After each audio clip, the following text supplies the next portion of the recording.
नमस्कार, स्वागत है आपका फायदेमंद फंड में। मेरा नाम है नीरज वाजपेयी और आपकी मुलाकात हर हफ्ते एक फंड मैनेजर से होती है और एक फंड के बारे में हम लोग डिस्कस करते हैं जिसमें आप या तो निवेशित हैं या आप निवेश कर सकते हैं उसमें। तो आज का जो फंड है वो है Nippon India focused equity fund और इसके फंड मैनेजर हैं विनय शर्मा, जो लंबे अनुभव से इस फंड को चला रहे हैं। मार्केट में ज़बरदस्त पकड़ है।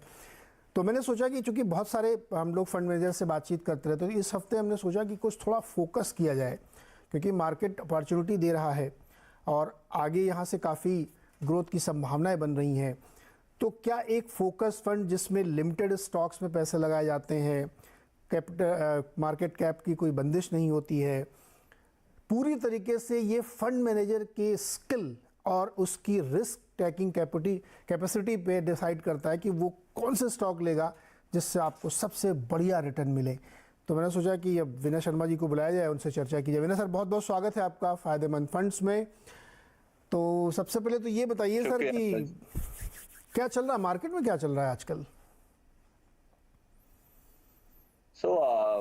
जैसा कि हम देख रहे हैं लास्ट कुछ महीनों से मार्केट ऑलमोस्ट सिमिलर लेवल्स पे ही है और ब्रॉडर मार्केट्स में काफी पॉकेट्स में करेक्शन भी हुआ है एक्चुअली।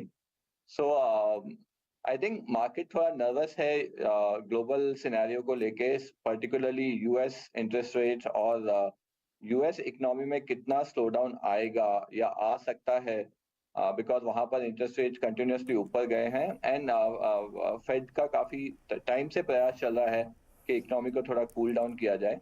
तो उसको लेके आई थिंक मार्केट थोड़ा नर्वस है। पर जहां तक हम इंडिया की बात करते हैं या इंडियन इकोनॉमी की बात करते हैं, most of the frequent data points पिछले कुछ महीनों से और कुछ क्वार्टर से अच्छे ही आ रहे हैं।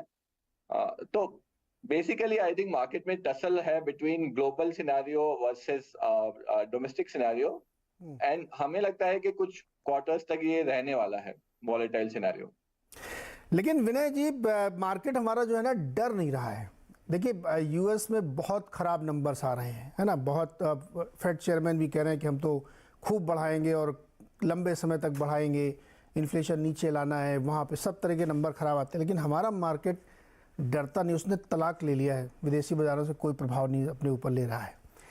ये संबंध मुझे समझाइए। एफआई भी बेच बेच के थक गए बेचारे, फिर भी मार्केट हमारा एक रेंज में है। तो ये जो रेजिलियंस है, ये जो इनहेरेंट ताकत है मार्केट की, भारतीय बाज़ारों की, ये क्यों है? क्या हमने बिल्कुल डिकपल कर लिया अपने आप को? हमको कोई डर नहीं ब्याज दर बढ़ने का, हमारे यहाँ कोई समस्या नहीं है, ये रेजिलियंस क्यों है? तो नीरज, आई थिंक यहाँ पे मैं क्लैरिफाई करना चाहूंगा कि ये डीकपलिंग एक हद तक ही हो सकती है। बियॉन्ड एक हद हम कभी भी टोटली डीकपल नहीं हो सकते ग्लोबल इकोनॉमी से, क्योंकि आप दोनों तरह से देखें। अगर आप ग्लोबल मार्केट देखेंगे तो valuation finally global interest rate पे डिपेंड करता है, ग्लोबल इकोनॉमिक आउटलुक पे डिपेंड करता है। सिमिलरली अगर आप इकोनॉमिक फंडामेंटल्स भी देखेंगे, उसमें भी ग्लोबल इकोनॉमी का रोल होता है, क्योंकि आपके कॉर्पोरेट प्रॉफिट्स में काफी रोल है एक्सपोर्टर्स का, कमोडिटीज का, जो कि ग्लोबली डिटरमाइंड होते हैं, राइट। तो ये टोटल डीकपलिंग तो आई थिंक एक मिथ है। हमें मार्केट इतना रेजिलियंस क्यों है? आई थिंक मेरा गेस भी यही होगा, जो कि कॉमन वो है हाइपोथेसिस के बेसिकली रिटेल और म्यूचुअल फंड इंडस्ट्री में डिसेंट फ्लोज आ रहे हैं लास्ट 2-3 साल से and percentage of financial savings जो इंक्रीज हुआ है इंडिया में लास्ट 3-4 साल से, वो मोमेंटम कंटिन्यू है। सो डिस्पाइट एफआईआई सेलिंग इतना सारा जो उन्होंने किया है लास्ट फ्यू क्वार्टर्स में, आई थिंक इंडियन मार्केट का रेजिलियंस इसी वजह से आ रहा है बिकॉज डोमेस्टिक फ्लोज अभी तक स्ट्रांग है। And on a fundamental basis also अभी तक इंडियन इकोनॉमी पे कोई बड़ा कंसर्न आया नहीं है, अदर देन द फैक्ट कि हाँ, इंटरेस्ट रेट्स अगर ग्लोबली इंक्रीज होंगे तो इंडिया में भी इंक्रीज होते रहेंगे, बट अभी तक उसका इकोनॉमी पे कोई बड़ा इम्पैक्ट दिखाई नहीं दे रहा है। तो आई थिंक यही वजह है कि अभी तक इंडियन मार्केट्स रेजिलिएंट बिहेव कर रहे हैं। ओके, तो ये था मार्केट का व्यू। एक मोटा मोटा अंदाज़ा हम लोगों ने लगाया कि मार्केट कैसे बिहेव कर रहा है और करने वाला है। अब बातचीत हम करेंगे इस फंड की जिस पर हम डिस्कस करने वाले हैं विनय से। विनय, ये जो आजकल का दौर, ये आप लोगों के लिए बड़ा मुश्किल दौर है या लाइफ इजी है? कुछ हो ही नहीं रहा मार्केट में तो ठीक है, चल रहा जैसे, क्या कैसा चल रहा है इस समय? नहीं नीरज, मार्केट तो हमेशा एक्साइटिंग होते हैं। आप वॉलेटिलिटी हाई हो, वॉलेटिलिटी लो हो, वन डायरेक्शन हो, one on both the side, market में एक्साइटमेंट की तो कोई कमी कभी होती नहीं है। लेकिन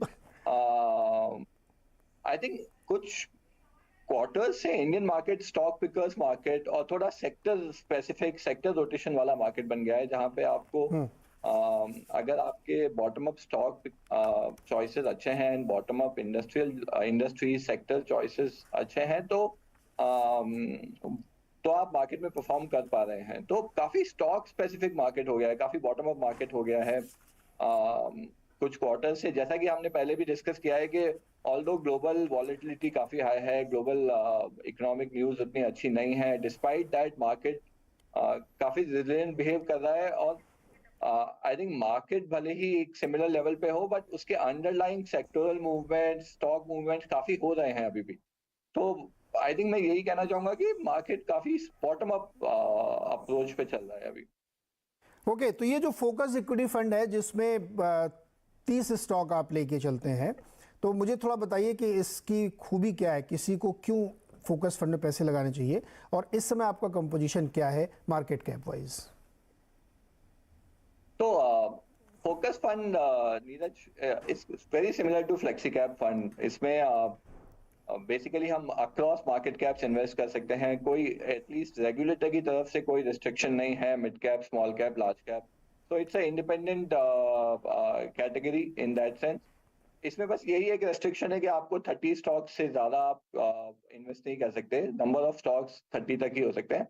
बट अगर आप देखेंगे general diversification 30 is a fairly good number. तो हमारा मानना है कि फोकस और फ्लेक्सी कैप में कोई खास फर्क नहीं है, दोनों सिमिलर सॉर्ट ऑफ कैटेगरीज हैं। फोकस में आई थिंक थोड़ा कन्विक्शन और ज्यादा निकल के आता है फंड हाउस का, फंड मैनेजर का, रिसर्च टीम का, बिकॉज आपके पास स्टॉक पोजीशन कम है या रिस्ट्रिक्टेड है, तो ऑब्वियसली आप ऐसे स्टॉक्स में और ऐसी इंडस्ट्रीज में इन्वेस्ट करेंगे जिसमें आपको फंडामेंटली ज्यादा हाई कन्विक्शन है। सो ये एक बड़ा डिफरेंस है I think focus versus other categories, जब आप इनको फ्लेक्सी कैप या मल्टी कैप से कंपेयर करते हैं। But otherwise focus is fairly similar to flexi cap as a category. Vinay ji, अगर जायंट कैप और लार्ज कैप को जोड़ दें तो लगभग 74% आपने बड़े में लगा रखा है। आप बहुत सेफ प्ले कर रहे हैं। Neeraj, I am not sure कि आपका ये डेटा पॉइंट सही है, क्योंकि आप बताइए टोटल लार्ज कैप और जायंट कैप में कितना है? तो अभी आई थिंक अगर आप मुझे परफेक्टली तो याद नहीं होगा, मगर आप अगर डिस्ट्रीब्यूशन देखेंगे तो मैं हम अबाउट 57 to 60% के बीच में लार्ज कैप है, मे बी 15-16% मिड कैप, और 25-26% के अलॉन्ग स्मॉल कैप कंट्रीब्यूशन होगा पोर्टफोलियो में। तो एक्चुअली जैसा कि मैंने कहा, ये काफी बॉटम अप मार्केट बन गया है। तो स्मॉल कैप परसेंटेज पास्ट कुछ क्वार्टर्स में इंक्रीज हो रहा है इस फंड में, क्योंकि स्मॉल कैप, मिड कैप में कुछ पॉकेट्स में काफी करेक्शन हुआ है और वहां पे हमें एक्साइटिंग अपॉर्चुनिटीज मिल रही हैं इन्वेस्ट करने के लिए। तो इस वक्त हम अपने लार्ज कैप एलोकेशन में शायद काफी कम है compare to on an average जितना हम रहे हैं लास्ट 4-5 साल में। अभी small cap, mid cap allocation actually बढ़ गया है लास्ट फ्यू क्वार्टर्स में। यहाँ पे एक छोटा सा ब्रेक लेते हैं। ब्रेक के बाद जब वापस आएंगे तो विनय से ये पूछेंगे कि किस सेक्टर पे ज्यादा बुलिश है और क्यों बुलिश है।